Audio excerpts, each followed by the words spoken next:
What's going on, guys? John Oliver here from Tkinter.com, and in this video, we're going to look at the DateEntry Calendar widget for TTKBootstrap, Tkinter, and Python. All right, guys, like I said, in this video, we're going to look at the DateEntry widget for TTKBootstrap. But before we get started, if you like this video, want to see more like it, be sure to smash the like button below, subscribe to the channel, give me a thumbs up for the YouTube algorithm, and be sure to grab your totally free PDF version of my Tkinter widget quick reference guide book. This thing is awesome, 150 pages of all the Tkinter and TTK widget attributes. You can get your free copy. Just head over to tkinter.com/widget-book, enter your email address, and I'll shoot that right out to you. And while you're there, think about membership in tkinter.com. You get access to all my Tkinter courses and all my future courses for one low price. Use coupon code YouTube to get 30% off membership if you're interested. All right, like I said, in this video, we're gonna look at this calendar widget for TTKBootstrap, and technically it's called the DateEntry widget. And I'm gonna show you how to use it, how to get information from it, some interesting things you can do with it, and it should be a lot of fun. So head over to our code. I'm using the Sublime Text Editor and the Git Bash terminal as always. And as always, you can find a link to the code in the pinned comment section below, as well as a link to the playlist with all the other TTK Bootstrap videos in this series. So check that out if you haven't so far. All right, so I've got a file. I'm just calling it dater.py. And it's our basic TTK Bootstrap starter code that we always have. So we're importing TTK Bootstrap as TB, not as TTK, but as TB, because that's the way I like to do it. And pretty much everything is the same as regular Tkinter. Let's come down here and create a date entry widget. So I'm gonna call this my date, and this is gonna be a tb.dateEntry widget. We wanna put it in root.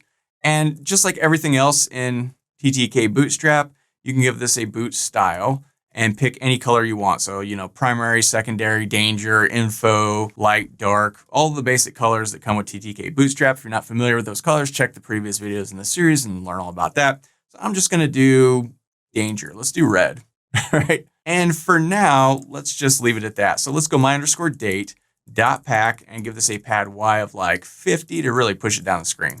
So if we save this and run it, head over to our tkinter.com directory and run Python dater.py, we get this widget, and it's red because we set the boot style to danger, and we click on it, it's got red here, and we can click on a certain thing, and when we do, it updates in this box here. So if we click on the 13th, it updates to the 13th, and that's cool. So one thing to keep in mind is this is basically an entry box. So when we want to get whatever's in here, we have to get the entry box for this widget, and I'll show you how to do that in just a second. But this is basically it. So this is cool.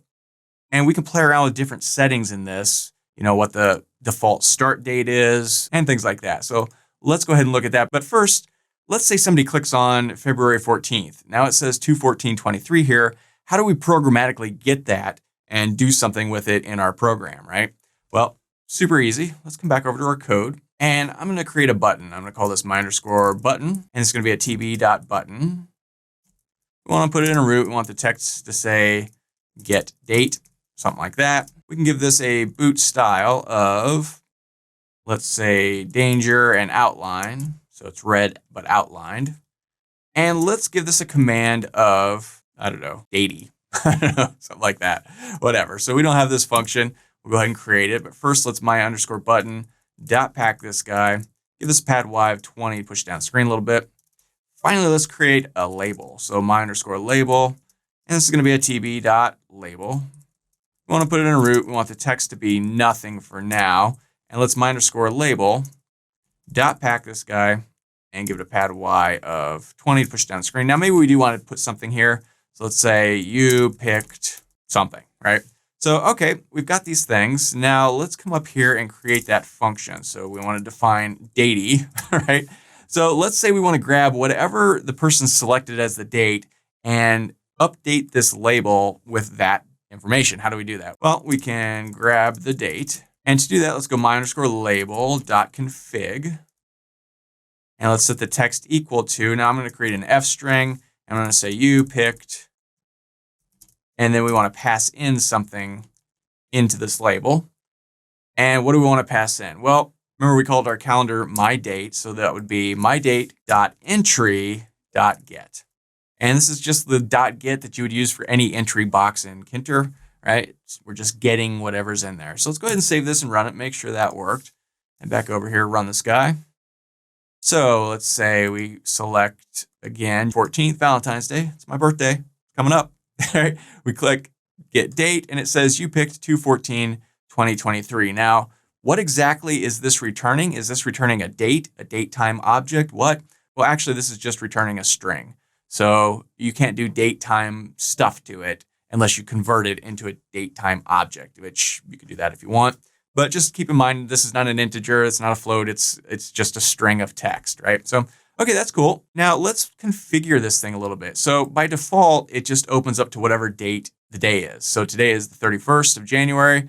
So if we, run this guy again, we could see it just says 1/31/23. That's just today's date. So if you want to set a specific date, either when it opens or programmatically or whatever, you could do that. And to do that, let's head back over to our code. And when you define your widget right here, we can set the start date. We can set that equal to something. Now, this is actually a date time object. This is not a string. So in order to use date time stuff, we need to import date from Python. So let's come up here and go from date time. We want to import date.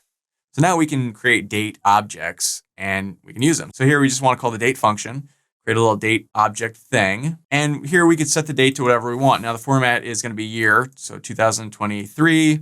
Let's say we want the month of 2, which is February, and we want the day of 14. So if we save this and run it, we see by default now it shows up as 2/14/23. If we click this, 2/14/23 is selected. Now, of course, we can still change it to say the 9th. If we click the date, it says, hey, you picked the 9th. So that's cool. So one other thing I want to point out, look at this. It starts on Sunday, right? Sunday is the first one listed in this very first column. Then it goes Monday, Tuesday, Wednesday, Thursday, Friday, Saturday. We can change that. We can change the default start date. So maybe your calendar, you want it to start on Monday, right? That's not unusual. So how do we get Monday to be the first column? Well, Sunday is technically the 6th day of the week in Python. So it starts at Monday is 0, 1, 2, 3, 4. Saturday is 5. Sunday is 6. So we could change what's called the first week day to change that first column. So just up here in our code here where we define our widget, I'm just going to set the first week day to 0. So remember, Monday is 0. It's sort of like a Python list, right? They start at 0. And so in the world of Python, Monday is 0, or at least for this widget, right? So if we want Monday, that's 0. By default, this is going to be 6, which is Sunday, but we want Monday, so just change it to 0. So we save this, head back over here and run it. And we click this. Now we see Monday is the first column listed and Sunday's way over here. So, okay, that's cool. Nice that you can change that very quickly and automatically.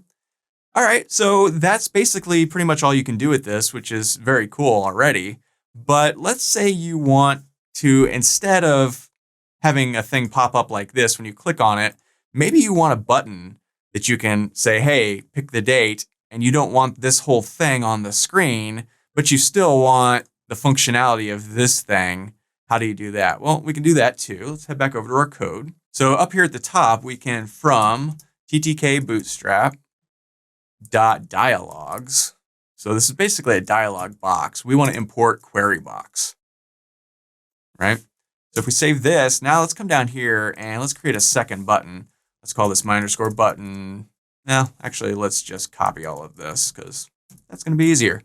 So let's change this to my_button2.